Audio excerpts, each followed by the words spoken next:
Halo, Shalom Moms di seluruh Indonesia. Berjumpa lagi di Mom Study Group Podcast dengan saya, Tirza Wijonarko dari Head Office Sekolah Dian Harapan dan Lentera Harapan. Senang sekali sudah 3 podcast kami terbitkan untuk kita belajar bersama ya, Moms. Minggu lalu kita sudah berbincang tentang identitas sebagai orang tua. Dan minggu sebelumnya lagi tentang panggilan menjadi orang tua. Nah, minggu ini kita akan membahas topik yang ketiga tentang otoritas. Seperti biasa, saya tidak sendiri membahas topik ini. Di sini saya ditemani dengan seorang ibu dan juga seorang learning support yang melayani di salah satu sekolah Dian Harapan. Nah, bersyukur ibu-ibu sekalian, jika hari ini beliau bisa hadir di sini, semuanya saya boleh katakan hanya Tuhan saja. Tidak ada kehebatan kami, ataupun siapapun, di sini semuanya hanya campur tangan Tuhan saja. Kenapa? Mari kita sambut sama-sama Ibu Esti dari SDH Kupang. Halo Ibu Esti. Halo Ibu Tirsa, senang sekali saya bisa bergabung bersama-sama dengan tim pada hari ini. Benar Bu. Saya juga senang bisa melihat Ibu dalam keadaan sehat dan tidak kurang suatu apapun Bu. Ibu apa kabar? Luar biasa, puji Tuhan. Iya. Boleh ceritakan sedikit mungkin Bu, pengalaman Ibu minggu lalu menghadapi siklon Seroja ya? Iya. Boleh ceritakan sedikit Bu kesaksian Ibu? Wah, jadi buat para orang tua, para momsnya yang hari ini sedang menyaksikan podcast tentang MSG 3 ini merupakan suatu anugerah ya, saya bisa berbincang-bincang dan bisa sharing tentang tentang topik kali ini ya. Terlebih lagi di saat kita akan melakukan rekaman, itu kondisi di Kupang sedang menghadapi siklon badai tropis ya, badai Seroja yang berhari-hari kita alami. Dari hari Kamis itu sudah mulai hujan deras turun tanpa henti. Kemudian hari Minggu malam ya, sampai dari Minggu malam, kemudian Senin subuh sekitar jam 1 dini hari sampai jam 5:30 pagi itu adalah jam puncaknya siklon itu betul-betul meluluh lantahkan kota Kupang khususnya. Dan waktu itu kita betul-betul tidak tidur, kita hanya terus terjaga dan berlutut berdoa memohon belas kasihan Tuhan. Dan ini merupakan pengalaman pertama kali terjadi di kota Kupang khususnya ya, di NTT. Dan di situ saya kembali tersadar betapa kecilnya kita di hadapan Tuhan. Betapa kita itu apapun yang kita miliki, kekuatan, kehebatan, uang yang banyak, apapun itu, tempat tinggal yang nyaman, semua itu bisa dalam sekejap Tuhan ambil kalau memang Tuhan berkenan. Iya. Bahkan Ibu Tirsa, ada salah satu pernyataan dari teman saya, dia di BMKG, dia itu menyatakan kayak gini, padahal dia non-Kristen ya, dia bilang seperti ini di grup kami. Dia bilang aturannya ya, siklon tropis ini tidak pernah masuk dalam daratan. Jadi dia selalu ada di wilayah perairan ya, di samudra. Tapi sekali lagi ketika siklon tropis yang kita alami kemarin itu menuju daratan, itu betul-betul sekali lagi itu di luar ilmu pengetahuan manusia. Itu hanya ilmu semesta, ilmu ilahi. Dan wow, saya ketika mendengar hal ini, betul-betul ya, kejadian kemarin itu terjadi hanya karena kedaulatan Tuhan saja. Dan Tuhan izinkan, dan saya bisa sampai hari ini sehat, selamat, walaupun listrik belum nyala, sudah 1 minggu, air tidak jalan, tapi puji Tuhan bisa membawa kesaksian buat semua yang hadir pada saat ini dan menyaksikannya. Ya, begitu Ibu Tisa. Iya, saya jujur aja merinding. Ini kali kedua ya, Mam, saya mendengarkan cerita Bu Esti. Karena sebelumnya Bu Esti juga sempat cerita gitu tentang bagaimana kesaksian teman-temannya gitu, menyaksikan bahwa sebenarnya apa yang terjadi saat ini bukan sesuatu yang wajar secara ilmiah, tapi sesuatu yang memang hanya ada dalam kuasa ilahi, ada dalam otoritas Tuhan, ada dalam kendali Tuhan, sesuatu yang tidak bisa kita kendalikan secara ilmiah ya, Bu. Iya, saya jujur aja merinding. Ini kedua kali saya mendengar dan 2 kali saya merinding. Saya nggak bohong, Bu Ibu ya. Nah, ya seperti yang Bu Esti bilang ya, bahwa apapun yang terjadi dalam kita itu hanya ada dalam kedaulatan Tuhan dan dalam otoritas Tuhan. Apapun yang kita mau lakukan, apapun yang kita mau sediakan untuk kita mempersiapkan diri, ya kalau kejadian seperti kemarin ya, kita juga sudah tidak bisa bilang apa-apa lagi ya Bu Esti. Betul. Segala rencana rekaman, segala rencana untuk publish podcast MSG gitu ya, kita batalkan karena memang ya sudah apalagi yang bisa kita lakukan saat ini. Begitu ya Bu? Kita undur sampai timing yang tepat untuk menyaksikan bagaimana Tuhan bekerja ya lewat semua ini. Betul. Iya, Mams. Tepat sekali dengan sesi hari ini kita juga membahas tentang otoritas orang tua. Tapi memang seperti yang sudah kita bilang, otoritas orang tua tidak bisa lepas daripada otoritas Tuhan ya saat ini. Nah, mungkin Bu Esti gitu ya, kita akan mulai sesi saat ini, kita tidak akan berlama-lama lagi. Mari kita akan sama-sama membahas topik otoritas. Ya, untuk mulai sesi kita minggu ini ya Bu, saya ingin tahu nih, saya ingin ngobrol-ngobrol sedikit dengan Ibu. Apakah ada hubungannya otoritas dan hati manusia dan kehendak hati manusia? Wah, ini pertanyaan yang sangat baik dan sangat fundamental ya para mams sekalian. Jadi sangat erat kaitannya ya hubungan antara otoritas dan hati kehendak manusia. Kenapa bisa begitu? Nah, semua itu ada dalam firman Tuhan. Ya, di dalam bisa kita lihat ya di slide yang berikutnya, di dalam Amsal tertulis sendiri ya, Amsal pasal 4 ayat 23. Di situ firman Tuhan berkata bahwa jagalah hatimu dengan segala kewaspadaan karena dari situlah terpancar kehidupan. Ya, ini ayat yang sering sekali kita lihat, kita baca, kita dengar ya, tapi di sini ternyata mengandung makna yang sangat dalam ya. Waktu saya membaca dari buku Paul David Tripp tentang bijak menjadi orang tua, jadi di podcast kita kali ini membahas dari buku itu, di situ saya langsung, wow, ternyata segala sesuatu yang memancarkan kehidupan kita, kehidupan anak-anak kita, apa yang mereka katakan, apa yang mereka lakukan, setiap keputusan yang mereka ambil, semua itu terpancar dari hati. Makanya dalam kitab Amsal sudah diingatkan oleh Tuhan bahwa harus dijaga hati kita, harus berwaspada karena dari hati itulah terpancar kehidupan kita. Ya, bahkan dalam buku yang saya baca ya, nanti Bapak Ibu akan bisa memahami lebih lanjut ketika membaca sendiri. Di situ Paul David Tripp dia juga menyatakan ada satu kutipannya yang saya rasa sangat baik sekali untuk para moms ketahui. Dalam slide selanjutnya, di situ dikatakan bahwa hidup anak-anak dikendalikan oleh hati mereka. Wow, hidup anak-anak dikendalikan oleh hati mereka. Hati adalah penyebab pokok dari kepribadian anak Anda. Ya, jadi bukan dari sesuatu yang dari luar. Ya, bukan sesuatu yang terjadi dari luar, dari pergaulan, dari yang ditonton, itu semua mempengaruhi, tapi yang paling mendasar itu ada di dalam hati mereka. Nah, saya ada mau kupas 3 hal lagi nih Bu Trisa, kenapa hati itu sangat berkaitan dengan bagaimana anak-anak melawan otoritas orang tua. Kok bisa ya ketika anak-anak itu ketika orang tua bilang, hai sekarang waktunya jam tidur malam, kenapa kalian belum tidur? Anaknya tidak taat.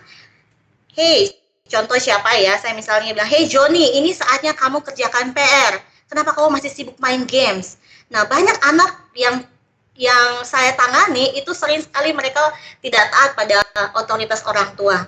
Dan di situ saya baru menyadari bahwa ternyata masalah dasar dari ketidaktaatan anak pada aturan atau perintah atau apapun yang orang tua sampaikan itu bersumber dari hati mereka.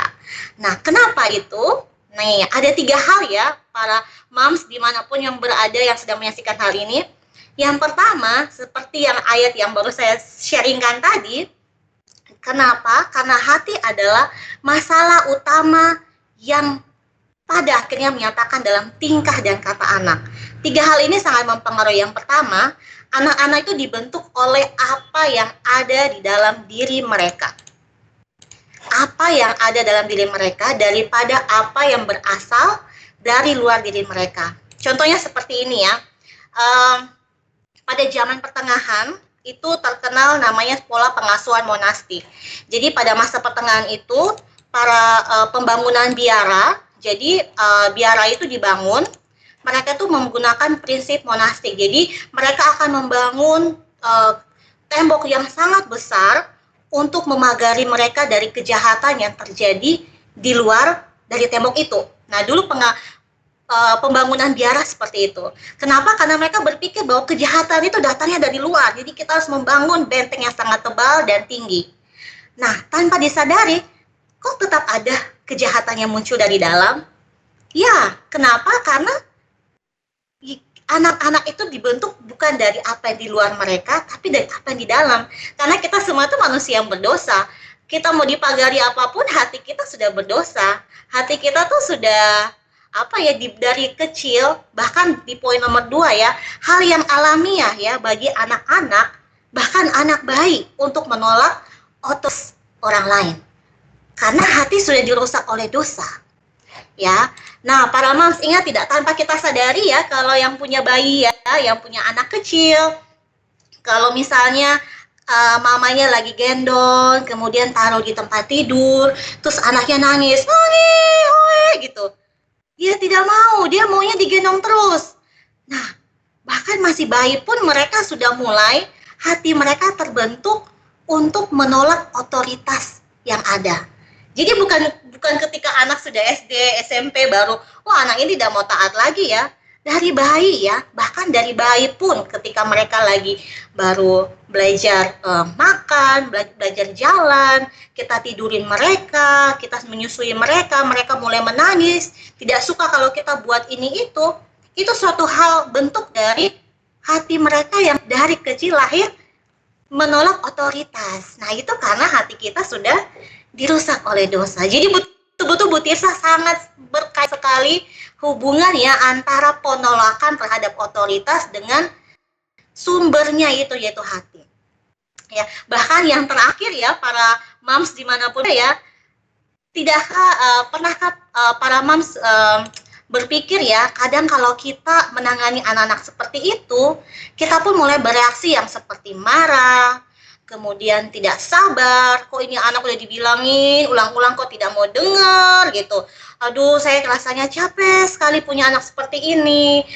Kalau dia tidak ada di rumah, kayaknya lebih adem rumahnya. Kita sebagai orang tua pun kadang kita merasakan ketidaksabaran, kemarahan, menangani anak yang tidak pernah mau taat.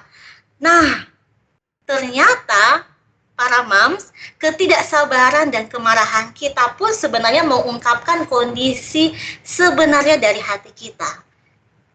Seperti itu, bahwa hati kita pun sebenarnya sudah menolak otoritas, tidak suka diatur. Iya, jadi betul-betul ada hubungan yang sangat erat ya Tirsa, seperti itu. Betul, Bu. Iya, dulu waktu saya kuliah gitu ya, saya sempat ada satu teori yang mengatakan bahwa anak-anak kecil itu ketika lahir di dunia ini ya, itu seperti lembaran kertas putih ya, itu ada teori yang mengatakan seperti itu. Tapi kenyataannya, ya. Iya, kenapa Bu? Tabula rasa teorinya. Tapi kenyataannya tidak seperti itu ya Bu. Ya. Kenyataannya bahwa setiap dari kita lahir di dunia ini membawa natur dosa yang memang sudah ada gitu ya Bu. Sejak zaman manusia jatuh ke dalam dosa di kejadian ya Bu. Nah, lebih jauh nih Bu. Kalau misalnya ya Bu, memang otoritas kita itu ditentukan dari bagaimana kehendak hati kita sebagai manusia berdosa Bu. Lalu apakah cara saya belum punya anak, tapi jika saya punya anak, apakah cara saya menggunakan otoritas saya sebagai orang tua yang dipercayakan oleh Tuhan dalam hidup kita kepada anak-anak kita akan mempengaruhi pengenalan anak-anak kita terhadap otoritas Tuhan dalam hidup mereka. Seperti apa yang Bu Esti alami gitu ya di Kupang saat ini, apakah itu akan mempengaruhi cara didik kita, bagaimana anak-anak kita melihat kenapa ya harus ada kenapa ya Tuhan kan ada badai gitu ya di Kupang gitu. Apakah itu akan mempengaruhi Bu Esti? Iya. Oke, terima kasih Bu Tirsa. Ini pertanyaan sangat penting ya untuk para moms juga bisa mengetahui bahwa sebenarnya cara orang tua, cara moms menggunakan otoritas kepada anak-anak itu akan mempengaruhi pengenalan mereka terhadap otoritas Tuhan dalam hidup mereka. Kok bisa ya? Kan orang tua yang berotoritas. Kenapa pada akhirnya anak-anak melihat hubungan itu ya? Nah, jawaban ini sebenarnya sangat berkaitan dengan sesi kita minggu lalu ya, tentang identitas ya. Jadi bisa kita lihat dalam slide yang sudah saya persiapkan ya, slide selanjutnya. Nah, di situ kalau diingat-ingat kembali ya pada materi tentang identitas yang podcast sebelumnya, sebenarnya identitas orang tua itu apa sih? Ya, moms yang mengikuti sesi minggu lalu pasti tahu ya. Jadi identitas kita sebagai orang tua itu adalah sebagai wakil Allah di dunia. Wow. Bukan cuma sekedar kata wakil ya, tapi wakil Allah. Namanya juga kalau kita tahu ya, wakil kepala sekolah, wakil gubernur, ya wakil apapun ya, itu kan dia betul-betul merepresentasikan siapa yang mengutus dia.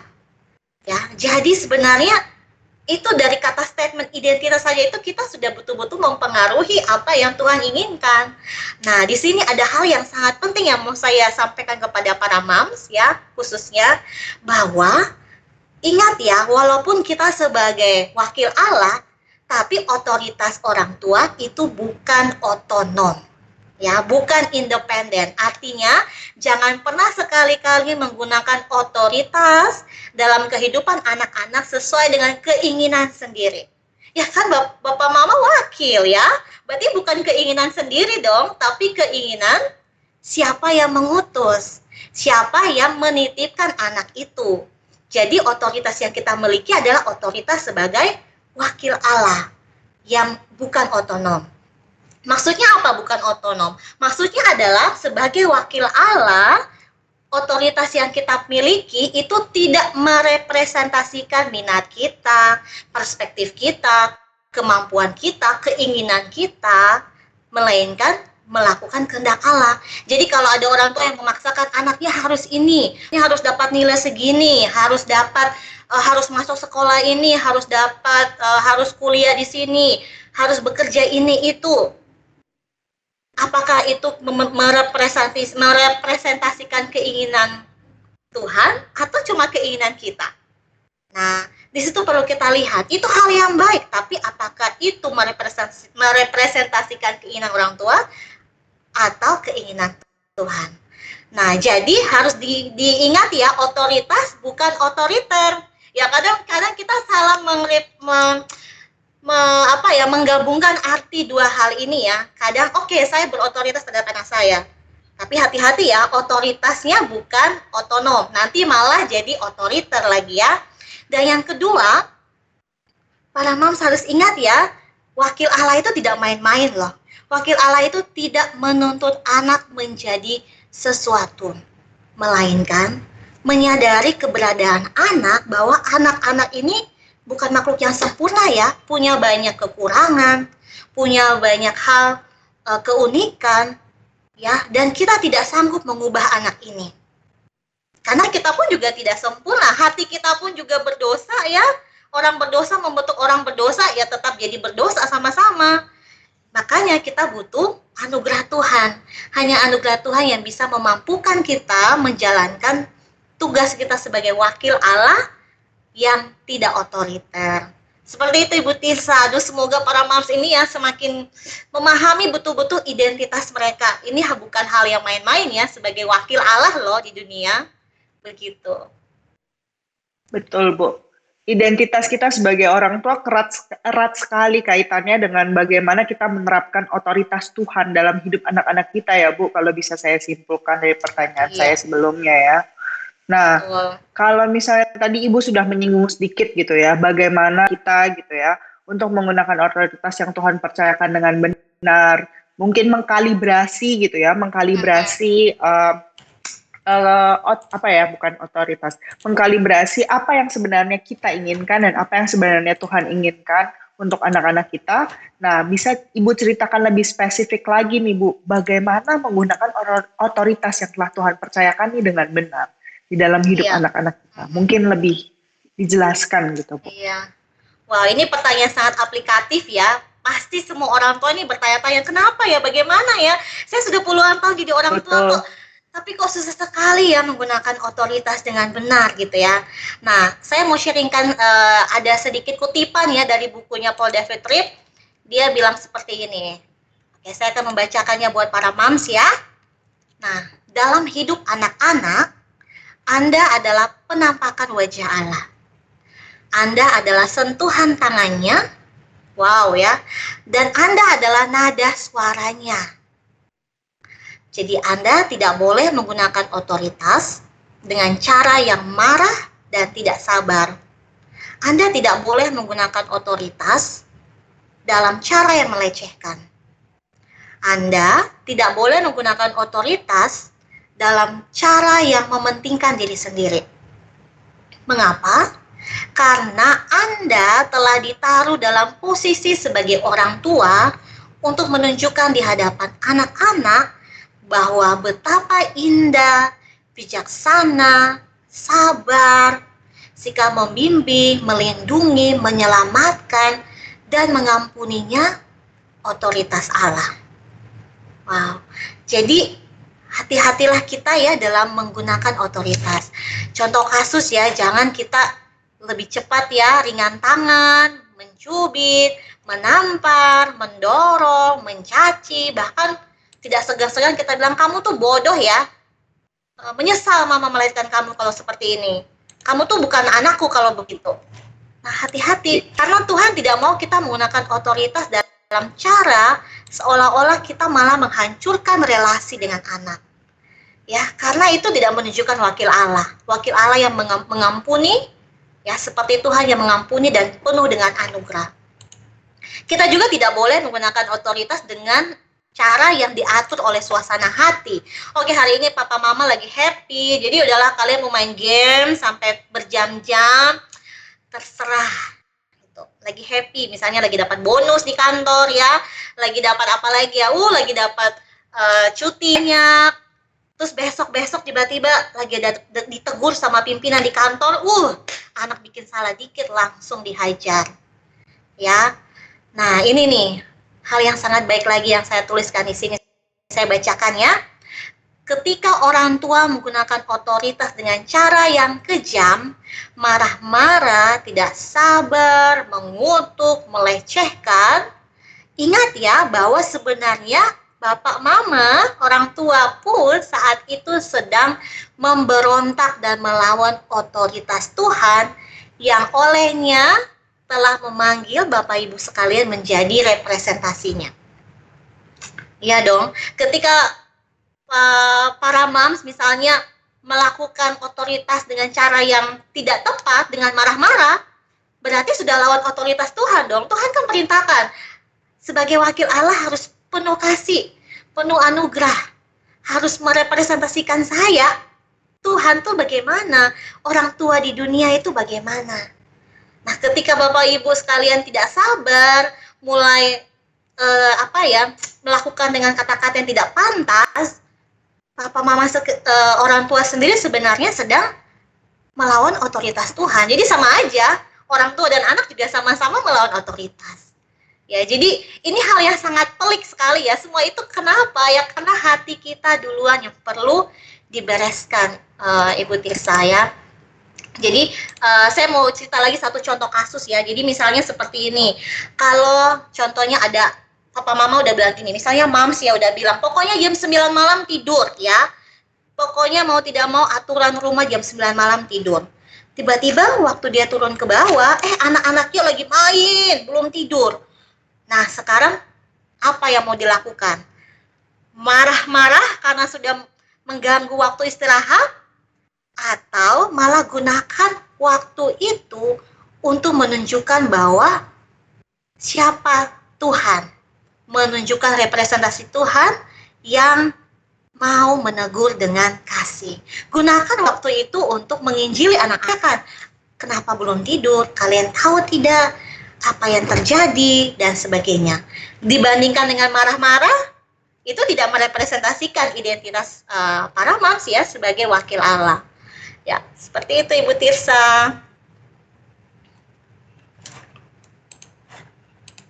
Iya, terima kasih Bu Esti. Nah, Mams gitu ya, kalau misalnya seperti apa yang Bu Esti ceritakan hari ini gitu ya, sharingkan hari ini, em, saya bisa sedikit menyimpulkan, tapi mungkin nanti Bu Esti akan menyimpulkan lebih general ya, tapi saya sedikit menyimpulkan otoritas, bagaimana kita mengaplikasikan otoritas kita terhadap anak-anak kita itu sangat erat kaitannya bagaimana kita menyadari panggilan kita sebagai orang tua itu merupakan wakil Allah gitu ya. Anak-anak kita bukan anak-anak kita. Itu merupakan anak-anak yang memang Tuhan titipkan, dipercayakan kepada kita untuk dididik supaya menjadi serupa dengan Dia. Dan erat kaitannya juga dengan identitas kita, siapa kita di dalam keselamatannya gitu ya, di dalam anugerah keselamatannya, siapa kita gitu ya. Nah, Bu Esti gitu ya, bolehkah menjelaskan, mungkin menyimpulkan lebih menyeluruh gitu ya, sebagai orang tua yang dipercayakan oleh Tuhan gitu ya untuk mendidik anak-anak kita gitu ya, bagaimana kita harus menerapkan otoritas ini gitu ya, harus menggunakan otoritas ini dengan bijaksana. Oke, ya baik. Terima kasih ya Bu Tirsa ya. Jadi sebenarnya dari tadi kok anaknya hatinya bermasalah, orang tua juga. Ketika anak-anak tidak menaati otoritas, orang tua juga kadang seperti itu. Ya, jadi sebenarnya kuncinya cuma satu ya, para moms ya yang sedang menyaksikan saat ini. Kalian, kita semua akuilah siapa kita di hadapan Tuhan, bahwa kita membutuhkan anugerah Tuhan untuk menjalankan otoritas dengan konsisten dan cara yang benar. Karena kalau mengandalkan diri kita sendiri, kita juga sama dengan anak-anak, kita berdosa, kita juga tidak mampu. Tapi para moms dimanapun berada, merupakan suatu anugerah ketika Tuhan menitipkan kita yang orang berdosa, suatu karyanya, yaitu anaknya. Anak-anak yang Tuhan titipkan ya. Jadi ketika Tuhan beranugerah untuk kita, mari kita juga akui bahwa kita membutuhkan anugerah itu. Ya, dan berusahalah untuk menjadi sebuah alat dari tangannya yang berkuasa. Sebagai wakil Allah, sebagai orang tua yang memiliki tugas pengasuhan, mari kita menjadi alat untuk melembutkan hati anak-anak, menjadi alat untuk membuat anak-anak memahami bagaimana keadaan hatinya yang membutuhkan juru selamat, sebagai alat untuk menyatakan kebutuhan anak akan anugerah sang juru selamat. Ya, itu sekian dari saya, Ibu Tirsa, dan juga buat para moms yang sedang menyaksikan, kita semua membutuhkan anugerah dari sang juru selamat. Iya, terima kasih banyak Bu Esti. Terima kasih sudah mengingatkan otoritas itu harus diterapkan secara konsisten, bukan berdasarkan emosi ya Bu. Dan Iya, otoritas dari... Bahkan untuk hal-hal yang kecil sekalipun ya Bu Tirsa, hal-hal yang kita mungkin anggap remeh ya, mulai dari bangun tidur, menyimpan alat-alat makan, alat main, hal-hal yang sederhana pun kita bisa menunjukkan otoritas yang penuh kasih dengan cara yang benar. Benar sekali, Bu. Dan kita juga harus ingat ya, Bu, bahwa kita sendiri pun terbatas sebagai manusia, kita pun punya emosi, dan kita pun bisa meledak kapanpun. Jadi kita juga butuh anugerah Tuhan ya, Bu. Iya, betul. Anugerah Tuhan. Dan moms gitu ya, untuk para moms yang mungkin pernah kelepasan kontrol gitu ya, jangan khawatir moms, anugerah Tuhan itu cukup untuk moms. Untuk Bu Esti, untuk saya, dan untuk siapapun gitu ya. Jadi moms tidak perlu khawatir, tidak perlu merasa, aduh saya udah kelepasan kontrol nih, aduh saya udah terlanjur gitu ya, menerapkan otoritas yang salah dan anak saya sudah umur 15 tahun misalnya gitu ya. Tidak perlu takut moms, anugerah Tuhan itu cukup. Tuhan itu bisa membentuk hati manusia kapanpun, dimanapun, dan sampai kapanpun. Jadi moms, tidak ada kata terlambat untuk belajar sesuatu yang baru dan menerapkan sesuatu yang baru ya Bu Esti. Betul sekali.